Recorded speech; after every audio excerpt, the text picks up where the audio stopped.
papatuloy ko ha. Ito, Kengkoy ha. Opo. Alam mo, hindi maaring hindi tayo magduda sa sinseridad ng pamahalang ito sa paglaban sa korupsyon. Bakit? Bakit po? Oo. Ang unang-unang ginawa ni Pangulong Marcos pagkaupo niya ay buwagin yung Presidential Anti-Corruption Commission. Okay. Kung narariyan yan, pwedeng yun na muna mag-imbestiga sa mga korupsyon. Binuwag niya yan. Ibig sabihin, hindi siya seryoso sa paglaban ng korupsyon. Ayaw niya na may body. Kahit sabihin mo pang appointed niya na medyo sisinghot-singhot ng mga korupsyon, yung sniffing around. Okay. Ngayon, napilitan siya kasi naipit na siya. Yung sinasabi nilang naratiba na, kung may kasangkot ang Pangulo dyan, bakit siyang unang nagsabi na mahiya naman kayo? Alam nyo, may mga tao na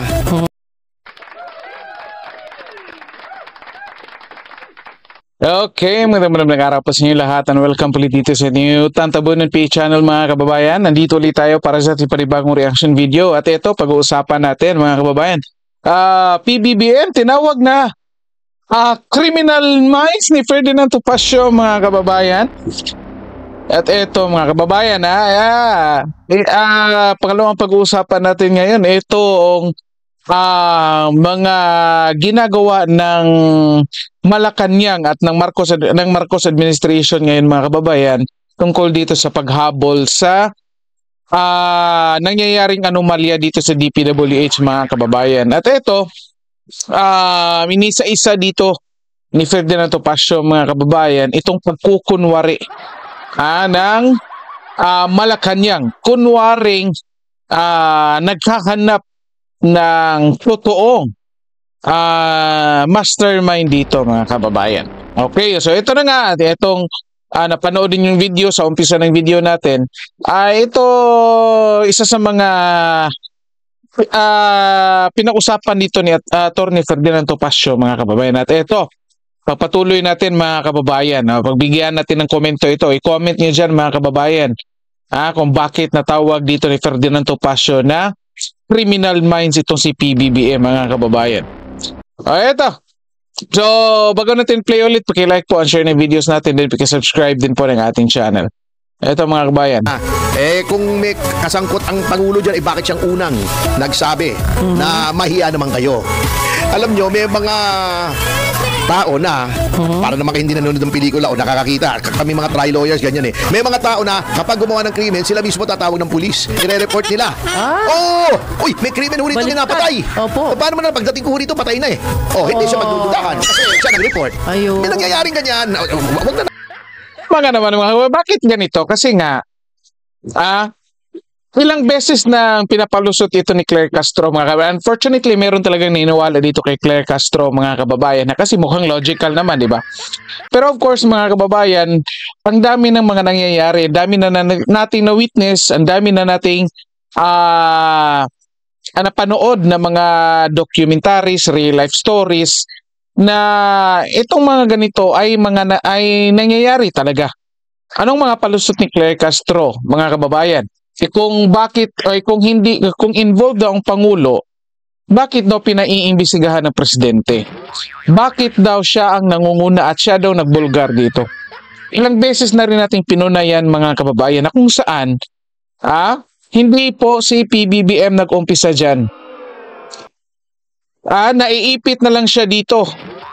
Kaya no choice na siya mga kababayan kasi baka kung hindi pa siya gumalaw, ang taong bayan na mismo ang magpapaalis sa kanya. At least ngayon, kay PBBM, napigilan pa niya. Di ba?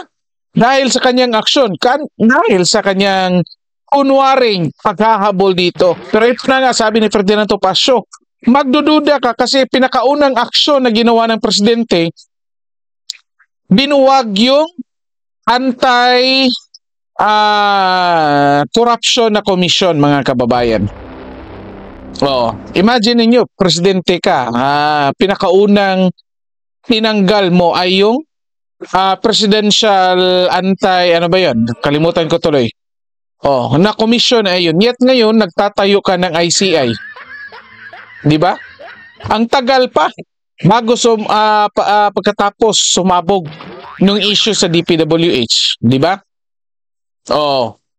At hindi pinagpatuloy yung inumpisahan ni PRRD, mga kababayan, noong 2021 na investigasyon laban dito sa mga kongresista na ito. Di ba? At ito na nga. Ang palusot hindi daw involved ang presidente kasi raw siya ang nagbulgar. Yun nga, sabi natin ilang beses na nating na-witness yan sa totoong buhay. Sa totoong buhay. Kung nanonood kayo ng sa Netflix, mga kababayan, yung mga documentaries, yung mga tawag nito, mga forensic files, na-promote pa tuloy. Ilang beses na nangyari yan na kung saan ang tumatawag sa otoridad ay yung suspect pa, mga kababayan. Di ba?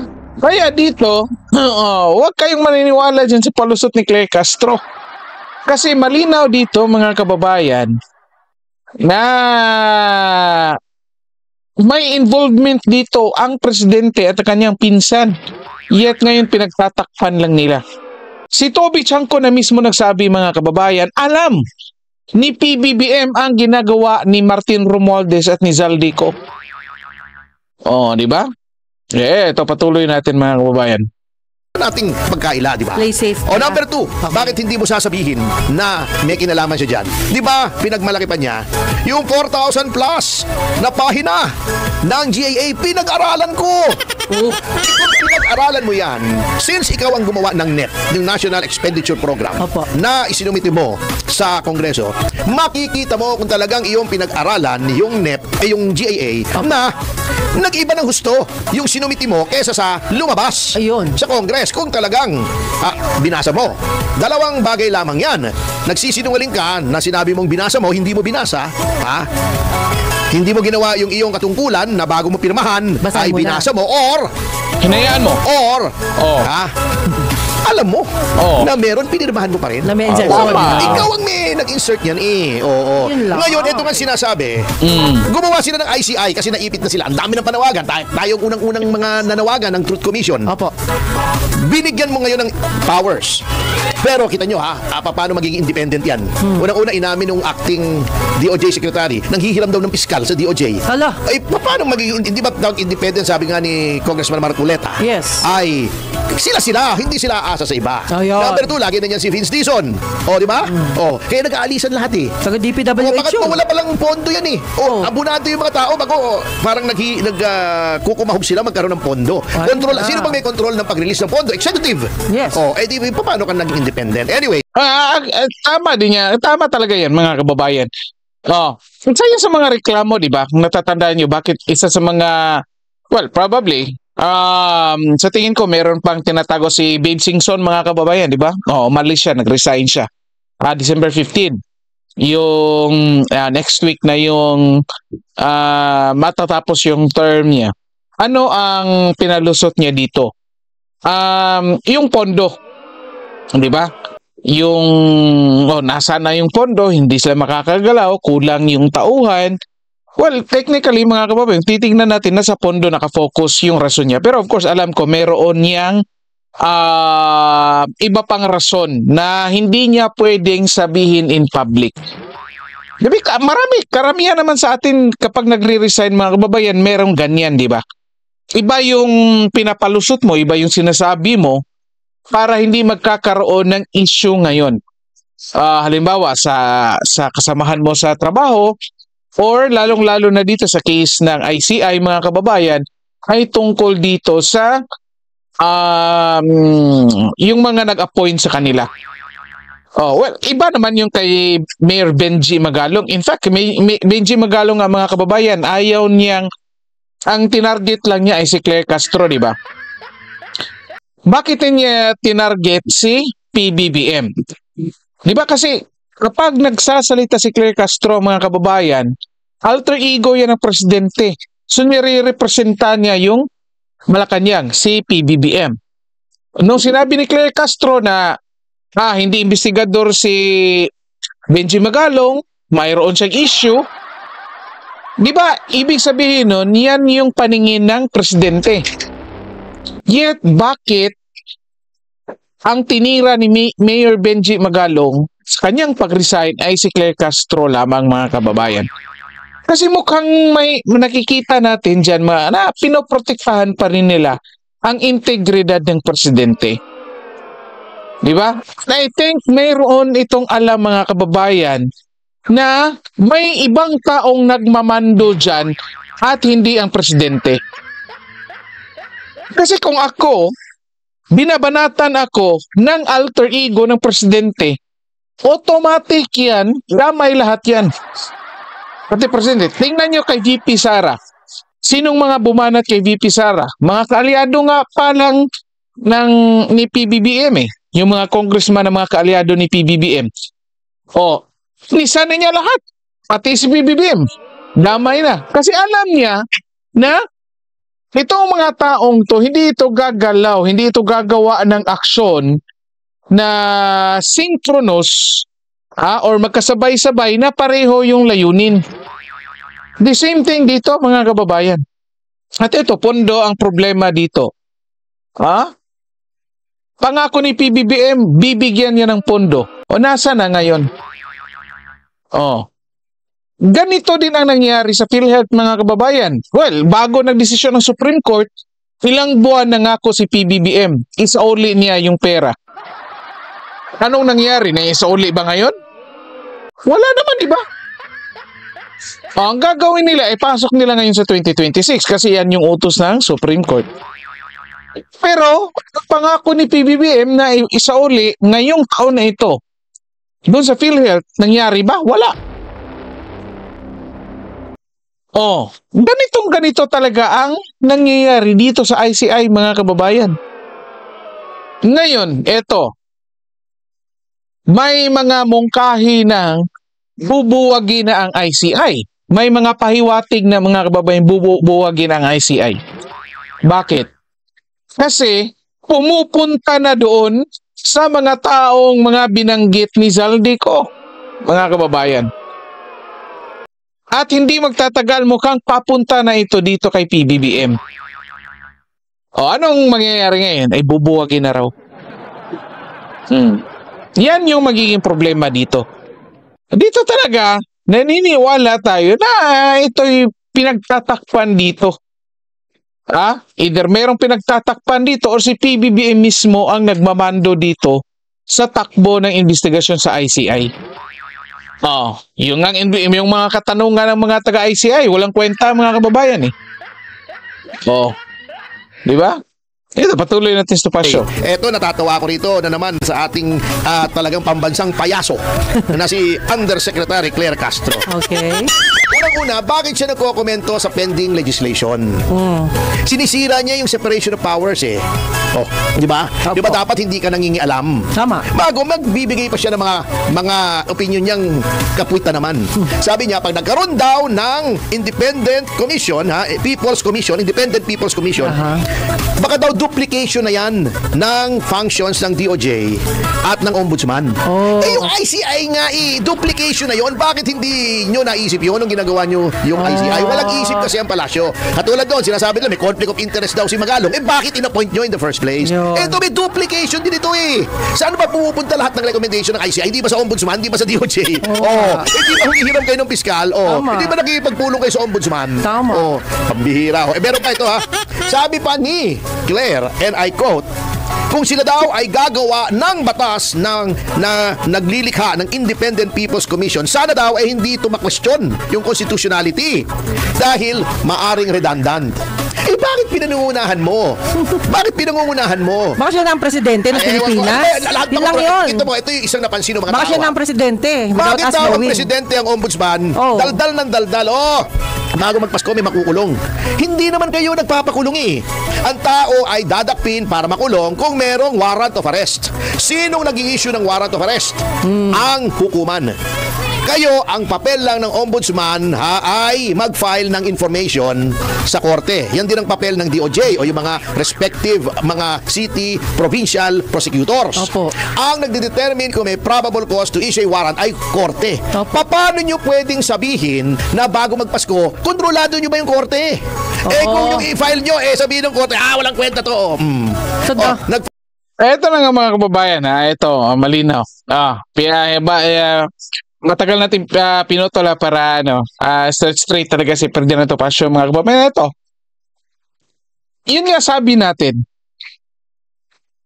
bakit kapag gumawa ng ICI na meron ng mga ahensya na responsable dito, yung ombudsman mismo, mga kababayan, di ba? Yung DOJ pwede rin. Ang problema nga lang, may involved pala dyan sa DOJ. At imagine niyo, yung DOJ, mga kababayan, mayroong confidential intelligence funds. Pero sila mismo naiisahan sila. It's either naiisahan sila, mga kababayan, or hinahayaan nila ito kasi hawak ng presidente. Sino yung tinutukoy natin dito?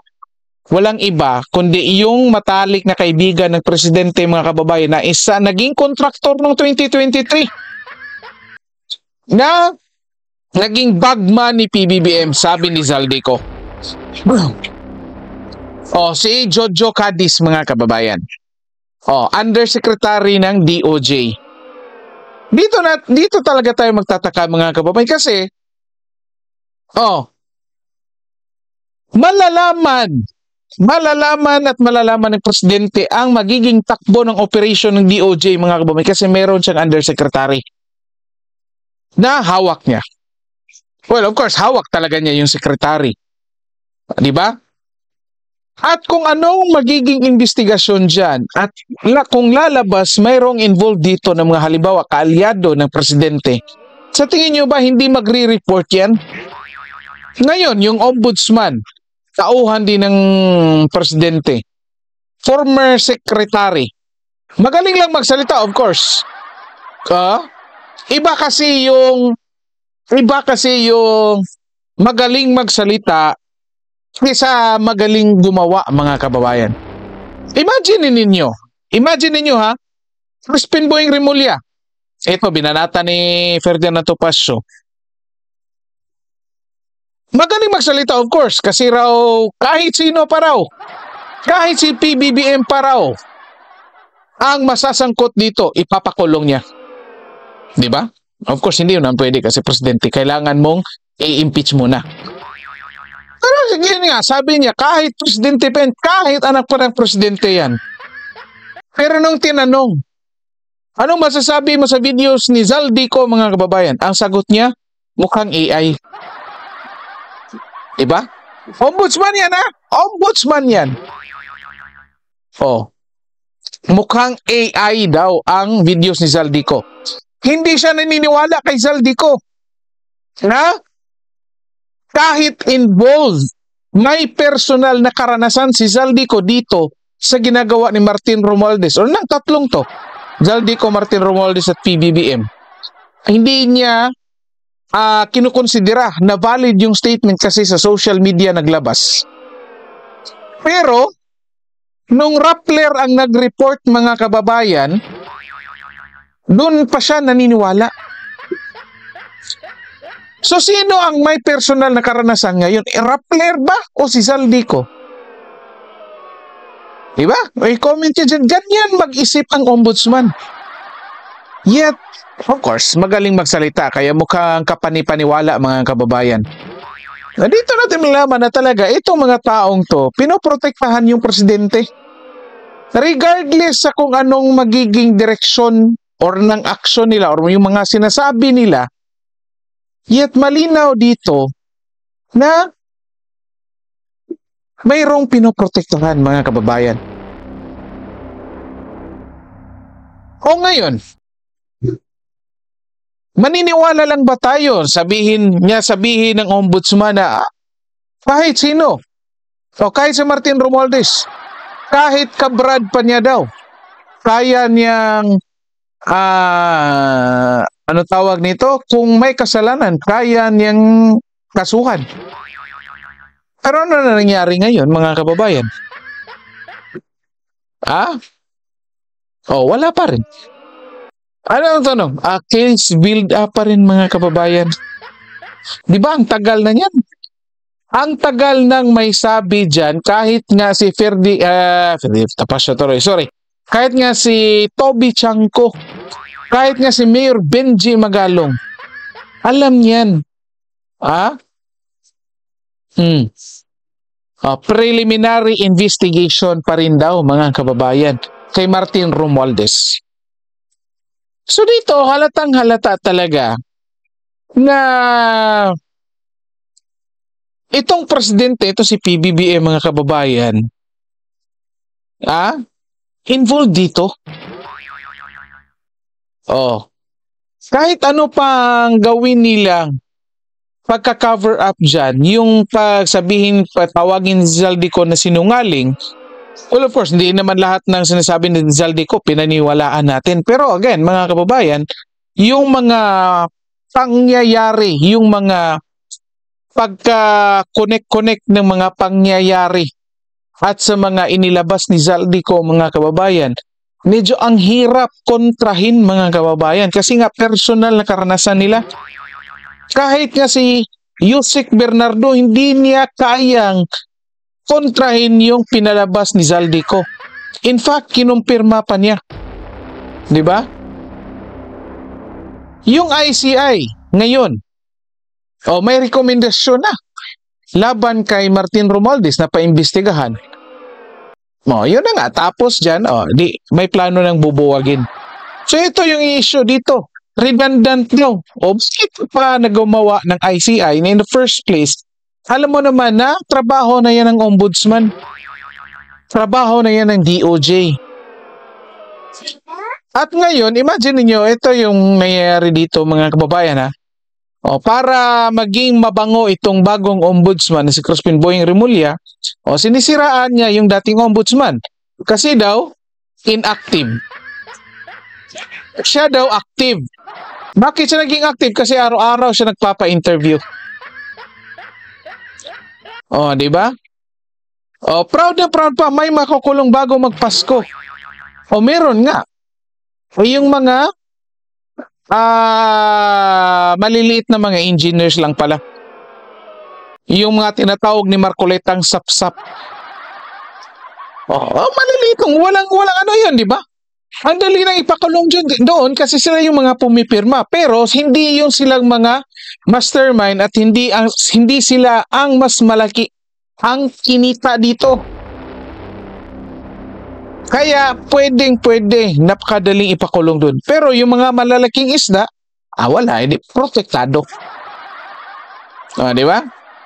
Well, anyway, i-comment nyo dyan, mga kababayan, kung ano masasabi nyo dito. So dito na lang po muna tayo. Paki-like po and share ng videos natin. Then paki-subscribe din po ng ating channel. Okay? Maraming salamat sa lahat at magandang araw po sa inyo.